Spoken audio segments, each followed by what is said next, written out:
To one and all, so today I am here with the 8th class SST. In our previous lecture, we have studied a lot about external forces responsible for change. We have studied a lot about weathering or means type of weathering. We have studied physical weathering, chemical weathering, biological weathering. Now we are going to study erosion cycle. आज हम पढ़ने जा रहे हैं आज की class में erosion cycle. आज से हम क्या पढ़ेंगे, हमारे चैप्टर पे फोकस रहेगा एक्सटर्नल फोर्सेस के बारे में हम पढ़ेंगे, रिस्पांसिबल फॉर चेंज। कैसे फोर्सेस के बारे में पढ़ेंगे हम, एक्सटर्नल, जो कि एक्सटर्नल है, एक्सटर्नल मतलब बाहरी, जो अर्थ है हमारा, अर्थ के बाहरी फोर्सेस है, बाहर से के फोर्सेस है जो चेंज के लिए रिस्पांसिबल है। इससे पहले हमने इंटरनल पढ़े थे।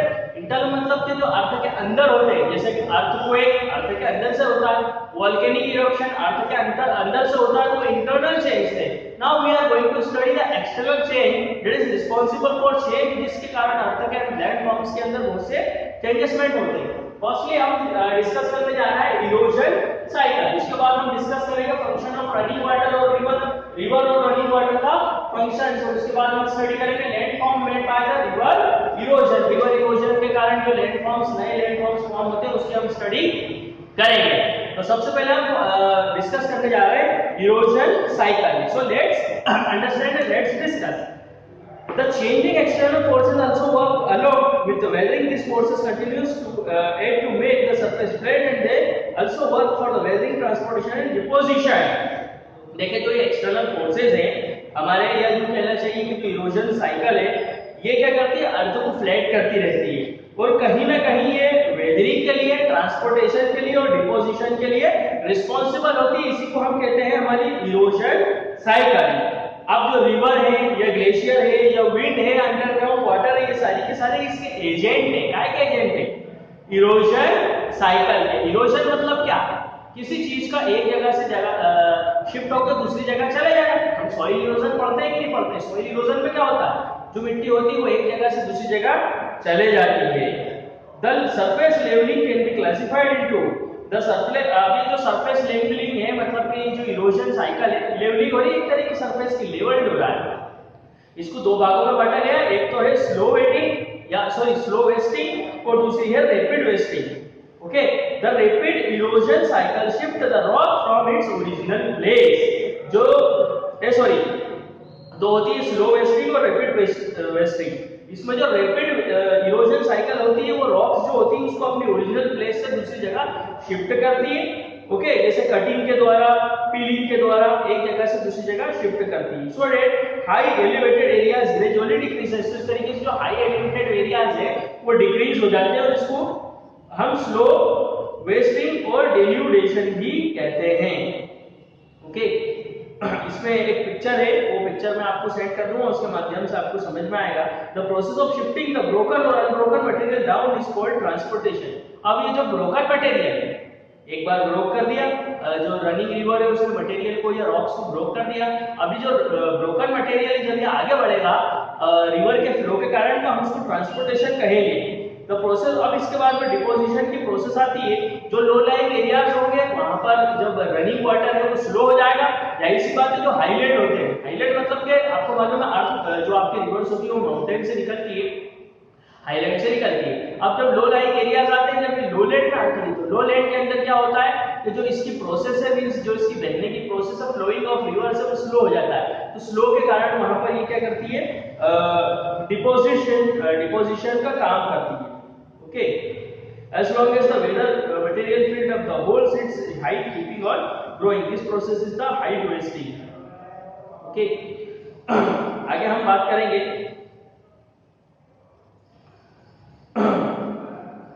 some parts of the river water evaporate, some of its ships into the earth, and most of it flow down slopes of the land in the dells of the river. The flowing of the water of the rivers perform important function of surface balancing. देखिए जो river होती है उसका बहुत सा पानी तो evaporate हो जाता है, सूख जाता है, बहुत सा पानी अंदर चले जाता है, मतलब पृथ्वी के अंदर, अर्थ के अंदर वो एब्जॉर्ब कर लेती है, लेकिन बाकी जो पानी है वो रनिंग होता रहता है, और ये बहुत सारे फंक्शंस को परफॉर्म करता है, सरफेस बैलेंसिंग को ये परफॉर्म करता है। The flowing of river affect the surface in three ways. अभी हमने ऊपर कुछ फिनोमिना देखे, अब हम यहाँ पर देखेंगे कि तीन टाइप से अफेक्ट करता है हमारा जो वाटर ऑफ रिवर्स है। एक तो इरोजन करता है ये water of river, running water of river, दूसरा ट्रांसपोर्टेशन करता है और तीसरा डिपोजिशन करता है। सबसे पहले हम बात कर लेते हैं इरोजन की। The water of river by its force takes the broken material of the earth down which come into the way। जो broken material होते हैं तो ये जो हमारा रिवर वाटर होता है ये उसको आगे की ओर बढ़ाता है, मींस फ्लोइंग के कारण जो ब्रोकन मटेरियल ऑफ रॉक्स होते हैं उसको आगे की ओर बढ़ाता है। तो ये इस तरीके से ये इरोजनल एक्टिविटी परफॉर्म कर रहा है, किसी पार्टिकल को एक जगह से दूसरी जगह लेके जा रहा है। This material come up in the way of rivers due to the weathering और erosion. Okay, this material called the weight of the river, इसको वेट ऑफ द रिवर भी कहा जाता है। This weight functions are as the tool और rubbing. This material work by rubbing and cutting the bottom and bank of the rivers and makes the rivers bottom deep and banks more wider।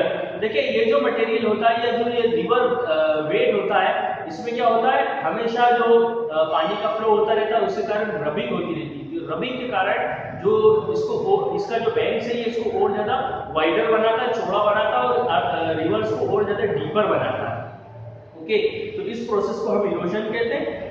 अब ये erosion depend करती है हमारे river की quantity पे, quality पे, मतलब उसके अंदर वाटर की क्वांटिटी कितनी है और क्वालिटी कितनी है। अगर वाटर की क्वांटिटी ज्यादा है तो इरोजन प्रोसेस भी ज्यादा होगी और अगर वाटर की क्वांटिटी कम है तो ये भी कम होगी। आगे हम बात करते हैं river erosion happen in four ways. चार तरीके से रिवर इरोजन होते हैं। पहला है abrasion, the piece of the rock move with the flow scratching and shifting the bottom of the river, this process is called abrasion. अगर abrasion की बात करूं तो जो पीस ऑफ रॉक होते हैं वो मूव होते हैं, स्क्रैच होते हैं और शिफ्ट होते हैं रिवर के बॉटम में, तो इसको हम कहते हैं एब्रेशन। दूसरा है सोल्यूशन। सोल्यूशन मतलब केमिकल रिएक्शंस होती है अंदर आयंस के अंदर रिवर्स में, तो इसको हम कहते हैं सोल्यूशन। नेक्स्ट है इरोजन के फॉर्म में कुछ रिएक्शंस होती है, आयनिक रिएक्शन, तो उसको हम सोल्यूशन कहते हैं। फिर हाइड्रोलिक एक्शन। हाइड्रोलिक जो एक्शन होता है उसमें the water flowing water with its own power exerts particle. जो फ्लोइंग वाटर होता है वो अपने पावर के कारण पार्टिकल उसको एक्सर्ट करता है और बेड और बैंक वगैरह ये सब चीजें इस हाइड्रोलिक एक्शन का रिजल्ट होती है। ओके, आगे है रोलिंग एंड स्लाइडिंग। अगर मैं रोलिंग और स्लाइडिंग की बात करूं तो rolling pebbles and stone drops among themself as a result they break into the small pieces. अगर रोलिंग की हम बात करें तो देखिए रोलिंग में होता क्या है कि वाटर का जो फोर्स है उसके कारण जो पेबल्स वगैरह है वो रोल होते हैं और रब होते हैं। अगर तीखे होते हैं तो वो राउंड शेप के अंदर हो जाते हैं। ओके, तो ये सब रोलिंग एंड शिफ्टिंग है। तो इस तरीके से फोर टाइप्स में जो रिवर है उसका इरोजन होता है। फोर टाइप्स होते हैं इरोजन के। ओके, आगे हम देखने जा रहे हैं land form made by the river erosion. ये रिवर इरोजन के कारण क्या कोई से लैंड फॉर्म भी बनते हैं? हाँ, बिल्कुल बनते हैं। अगर हम लैंड फॉर्म की बात करें तो George canyon, V shaped valley, waterfalls, spring वगैरह ये सब लैंड फॉर्म्स बनते हैं रिवर इरोजन के कारण। इसमें से कुछ को हम देखेंगे। सबसे पहले बात करें हम जॉर्ज की। अगर जॉर्ज की बात करें तो कहते हैं river passes through a bed of hard rocks in the highland. जब रिवर कोई से हाईलैंड में बेड ऑफ रॉक्स से पास होती है, its main work to deepen its valley. इसका मेन वर्क क्या है? अपनी वैली को डीप करना, मींस और ज्यादा डीप करना। This result in a narrow and step sided valley. तो इससे एक नैरो और स्टेप साइडेड वैली का निर्माण होता है। Current of the water splits rocks due to which, जो वाटर का जो करंट होता है वो रॉक्स को स्प्लिट कर देता है, ब्रेक कर देता है और इसके कारण क्या होता है? डीप वैली, जॉर्जेस, कैनियंस ये सब चीजें फॉर्म होती है। ओके, इस तरीके से जबलपुर के जो बेड़ा घाट है वहां पर एक फेमस जॉर्ज है, वो वर्थ वॉचिंग है, उसको लोग देखने के लिए आते हैं। इसके अलावा ग्रैंड कैनियन कोलोराडो के अंदर है, यूएसए के अंदर, ये भी वर्ल्ड फेमस है। इसके बाद हम बात करेंगे वी शेप्ड वैली की। तो वी शेप्ड वैली की अगर हम बात करें तो the target of river erosion is to reach its base level. देखिए रिवर का टारगेट क्या होता है? अपने बेस लेवल की ओर पहुंचना। जहां पर वो खत्म होती है, मतलब सी के अंदर होती है या लैंड के अंदर होती है, वहां पर उसके बेस लेवल के अंदर पहुंचना। Okay, this reverse make it's very deep and widen in strength. ये क्या करती है? रिवर जब अपने बेस लेवल पर पहुंच रही होती है तो अपने जो बैंक्स होते हैं उसको वाइड करती है और वैली को डीप करती है। तो इस तरीके से यहाँ पर इसका रिजल्ट में वी शेप्ड वैली का निर्माण होता है। ये भी आपको डायग्राम में सेंड कर दूंगा वी शेप्ड वैली का। इसके बाद हम बात करेंगे वाटरफॉल की। देखो वाटरफॉल क्या होता है? जो रिवर्स जब आगे बढ़ती है हाई लैंड से लो लैंड में आती है, या कुछ इस टाइप के एरिया के अंदर वो आती है कि ऊपर का जो एरिया है वो हाई है और नीचे का जब लो है, तो इस तरीके से एक वाटरफॉल का निर्माण हो जाता है जिसको हम झरना कहते हैं। ओके, तो हाईलैंड और अपलैंड मतलब जो जमीन है उसमें उतार चढ़ाव के कारण, लैंड फॉर्म्स में बदलाव के कारण ये वाटरफॉल बनता है। ओके, तो ये कहीं ना कहीं लैंडफॉर्म से जो रिवर इरोजन के द्वारा बनते हैं। अब इसके बाद हम ट्रांसपोर्टेशन प्रोसेस की बात करें तो ट्रांसपोर्टेशन जो प्रोसेस होती है उसमें पेबल्स और पीसेस ऑफ रॉक्स और जो रिवर का वेट होता है वो सभी की सभी जो चीजें हैं रिवर इंटेंसिटी के कारण या रिवर फ्लो के कारण ये आगे की ओर बढ़ती है, ट्रांसपोर्ट होती है वन प्लेस टू अनदर, इसको हम ट्रांसपोर्टेशन कहते हैं। The river sweeps the rocky material from one place to another, means जो रॉकी मटेरियल होता है उसको जो river one place to another की ओर ले जाती है उसको हम ट्रांसपोर्टेशन कहते हैं।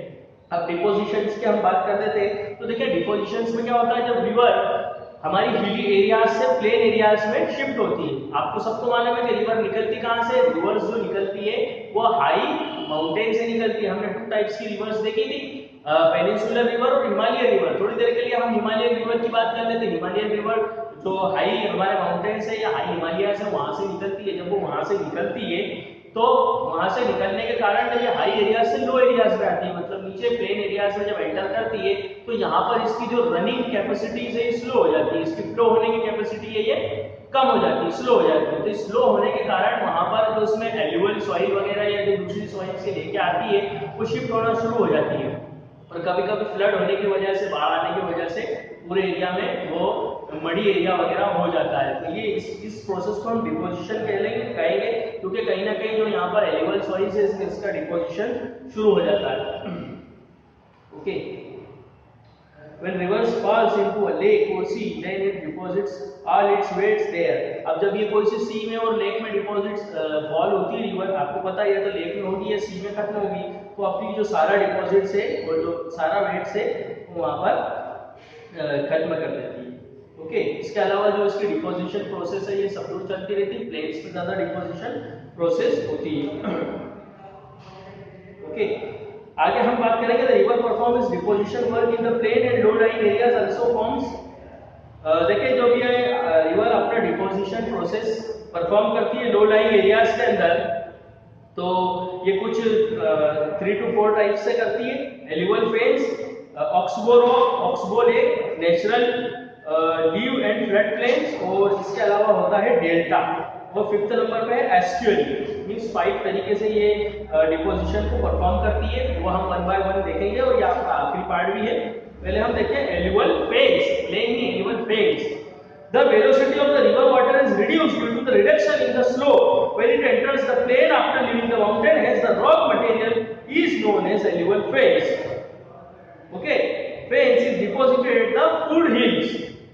देखें एलिवल फेज क्यों कहते हैं, क्योंकि जब अभी मैंने आपको बताया कि जो हिली एरियाज है वहां से जब रिवर प्लेन्स की तरफ आएगी तो वहां हिली एरिया के जो डिपॉजिट्स है वो प्लेन एरिया में डिपॉजिट्स होना शुरू हो जाएंगे, तो इसको हम कहते हैं एल्यूवल फेन्स वगैरह। ओके, माउंटेन को जब लीव करती है प्लेन एरियाज के अंदर आती है तो जो रॉक मटेरियल होता है ये कहलाता है एल्यूवल फेन्स। ओके, और जो ये फुट हिल्स है, जो इसकी हिल्स है उसके फुट में डिपॉजिट्स होना शुरू हो जाता है। सेकंड नंबर है oxbow lake. When a river flow across its plain, the speed of the river slows. जब प्लेन में ये रिवर फ्लो करेगी तो इसकी स्पीड कम हो जाएगी, and the river does both the works of erosion as well as deposition। यहाँ पर ये erosion का भी वर्क कर रही है और डिपोजिशन का भी वर्क कर रही है।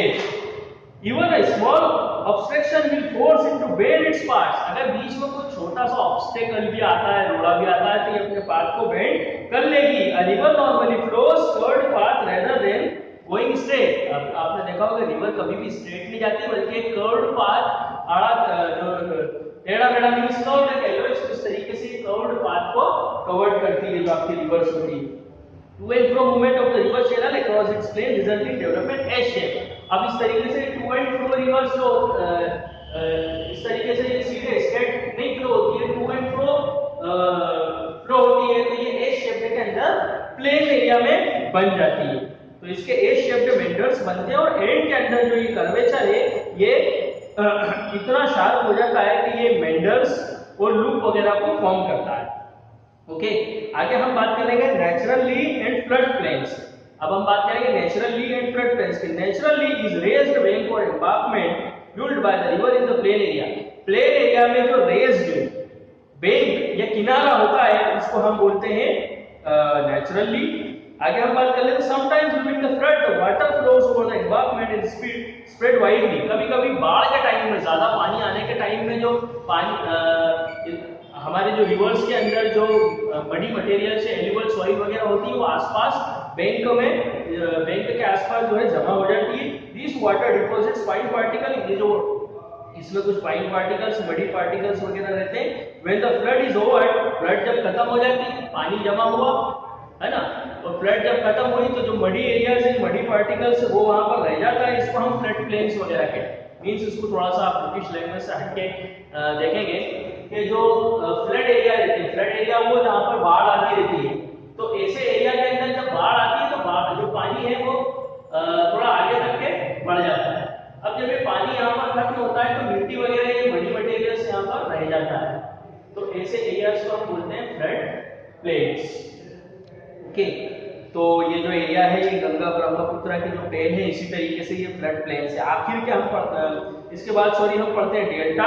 डेल्टा क्या होता है? जब रिवर्स एंडिंग पोजीशन में होती है, वो अर्थ में जो लेक में और सी में मिलने वाली होती है, जब अपनी वो बिल्कुल एंडिंग पोजीशन के अंदर होती है, तो वो डेल्टा का निर्माण करती है।